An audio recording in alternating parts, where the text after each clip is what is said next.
Hello বন্ধুরা, সবাই কেমন আছেন? আজকে আমি আলোচনা করব দুনিয়ার টাকার গোলাম নাটকের 17 নম্বর পর্বে কী অদ্ভুত ঘটনা ঘটতে চলেছে এবং দুনিয়ার টাকার গোলাম নাটকের 17 নম্বর পর্বটি কবে আসবে, এসব কিছু নিয়ে আজকের এই ভিডিও।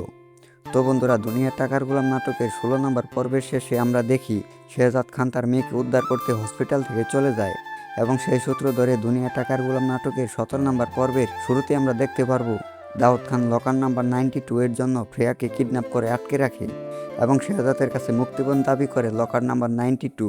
কিন্তু শেহজাদ সেই আগের ভয়ঙ্কর রূপে ফিরে দাউদ খানের লোকজনের সঙ্গে মারপিট করে ফ্রেয়াকে নিয়ে চলে যায় এবং বলে তোরা কখনোই লকার নাম্বার 92 পাবি না।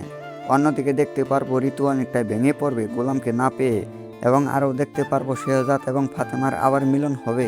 ফাতেমার এত দিনের দুঃখ কষ্ট সব শেষ হয়ে সুখের সংসার শুরু হবে। অন্যদিকে দেখতে পারবো শেহজাদ তার পুরনো শত্রুদের সাথে কঠিনভাবে মোকাবেলা করবে, এমনকি রিশাদও ভয়ঙ্কর বিপদে পড়বে যখন শেহজাদ জানতে পারবে যে রিশাদ আন্ডারওয়ার্ল্ডের কিং হওয়ার জন্য দাউদ খানের সাথে মিলে স্মৃতিহারা গোলামকে গুলি করেছে।